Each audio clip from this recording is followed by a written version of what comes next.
What if I told you that retirement isn't something that you do when you're 65 in Florida, but it's actually something you could do in your 30s or 40s without winning the lottery or selling feet pics online? Welcome to the FIRE movement. So what is FIRE? FIRE is just an acronym, so that stands for Financial Independence, Retire Early. Now this is for a group of people that want to quit the 9-to-5, live intentionally, and buy back their time. The core idea is simple.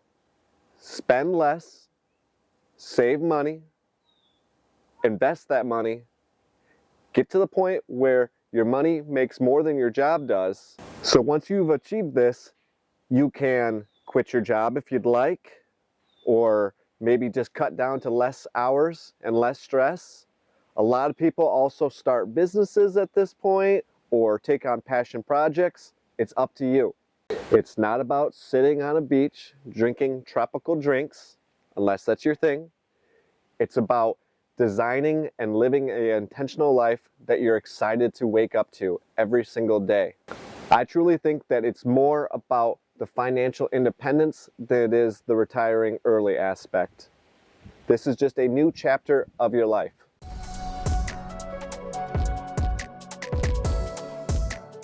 All right, now that you're all fired up, it's time to break down how we actually achieve FIRE.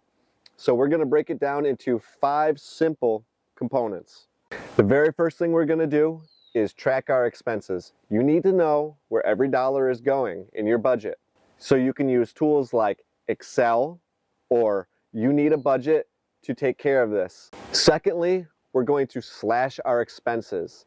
Now, without living in a cardboard box, I want you to still be living a decent life for yourself. I want you to think optimize, not suffer.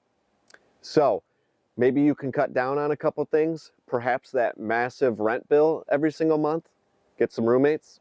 Number 3 is going to be pretty obvious, but we need to generate more income. So whether that's through promotions, side hustles, starting a business, whatever works, we need to generate more. Moving on to step 4, we're going to save and invest the difference. Now, traditional FIRE people usually go for a 50% savings rate. And when I mean that, I mean all the money that comes into your household monthly, 50% of it is going towards investing. Now, some high earners and spenders will go all the way to 90%, but that's a little bit crazy. At bare minimum, I think you should do 30%. And lastly, we need to reach our FI number, which is 25 times our annual expenses. Now, before we go into our FI number, I just want to let you know that down in the description, I have videos for debt management, saving, budgeting, as well as learning how to invest in case you need any extra help. And real quick, I just wanted to say thank you, and I appreciate that you're watching this video right now. A lot of work goes into making these videos, and I would really appreciate it if you smash the like button for the almighty YouTube algorithm. Okay, so back to the FI number. So let's use an example. You are spending $40,000 a year to fund your lifestyle. Then you need to have $1 million invested. I say that because 40,000 times by 25 is 1 million. And now 1 million times by 0.04 is 40,000. Math. I say this because 0.04 is 4%. Moving on to the 4% rule. A quick side note here is the 4% rule came out of the Trinity study. And that was just a mathematical withdrawal return study. And what it figured out was that over the last 100 years, the stock market has on average, after inflation, returned about 7 to 8%. Pulling 4% of your investments yearly allows you to safely retire, while the extra 3 to 4% that you're not taking out grows still in the market. So it's a win-win.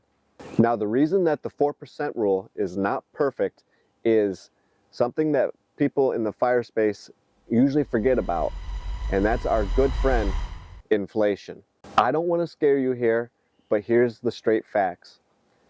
With inflation, your purchasing power is cut in half every single year. So, if you're going to hit your FI number, you need to calculate the inflation numbers into it. Now, you can easily do that by just figuring out 2 to 3% yearly inflation added into your spending. So for a real world example, I am currently spending about $21,000 to $22,000 a year. And I want to retire in 7 or 8 years.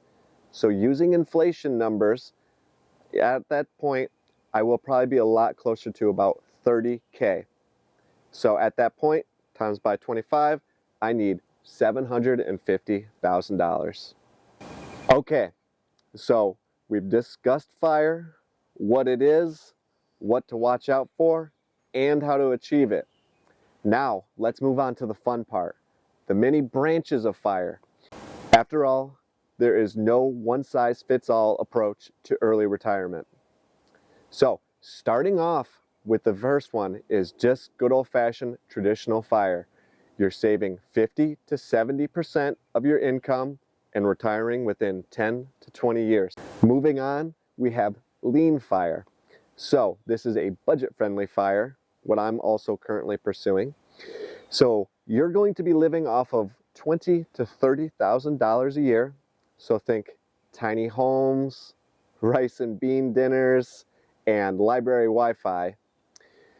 So this one allows you to get to fire probably the quickest, but is also going to require you to have a lot of personal sacrifice in your life, and you're going to have to say no to a lot of things. Now, if that's not for you, then we can try another option, like Barista FIRE. Now, it's called this because now all you need is a part-time job, like a barista, to cover your bills. Now, Barista FIRE allows you to get to partial FI, and then you can just move on to part-time work or maybe a passion project to fund the difference. This allows you to work less as well as not dip so far into your savings. Now, the other reason that this is super handy, at least here in the US, is that healthcare is very expensive. So if you have a part-time job, you can also offset some of those prices on your healthcare plan. And luckily, there's plenty of jobs that will allow you to work part-time and still receive a health plan. A couple examples are Starbucks and REI, but I know that there's plenty more. All right, moving on, we are going to go into coast fire. Now, you are going to have to save aggressively in the front end, but by allowing yourself to do that, you now can work a lesser stress job and you no longer need to contribute. This is like Barista FIRE, but it's different in the fact that you plan on retiring at a normal age, but you no longer have to contribute to your investment plan. So you can just work part-time, or you can just do something less stressful at your main job. And that's a lot of weight off of your shoulders. And lastly, we're going to move on to fat fire. Now with fat fire, you want to live life now while saving for early retirement. So you want sushi, you want a Tesla, maybe a boutique gym membership. That's all right.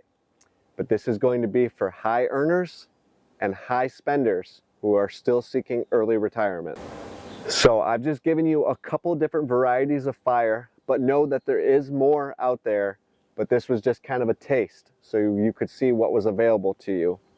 Now, the beauty of it is that you don't always have to stick with just one type of fire. You can transition. So I've kind of come up with a pet name for it over the years, and I call it hybrid fire. So again, coming back to me, currently I am pursuing lean fire. I've got roommates, I make all my own food, yada yada.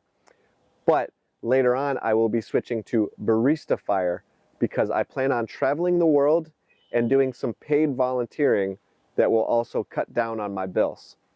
All right, so wrapping up, I just want to let you know the truth about FIRE.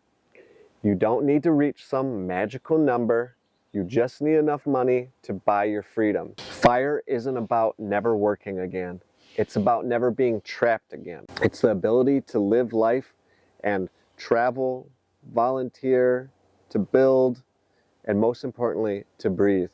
So whether you choose lean, coast, or fat FIRE, the real thing here is to reach financial independence. Because once you have that, you're no longer working for survival, but you're working for joy, impact, and choice. So hit that like button if you've ever wanted to fire your boss. Tell me down in the comment section, what FIRE are you pursuing or thinking about pursuing? And definitely subscribe if you're looking to learn more about FIRE, money, or the mindset to get you along the way of your financial journey. Thanks for your time. Peace.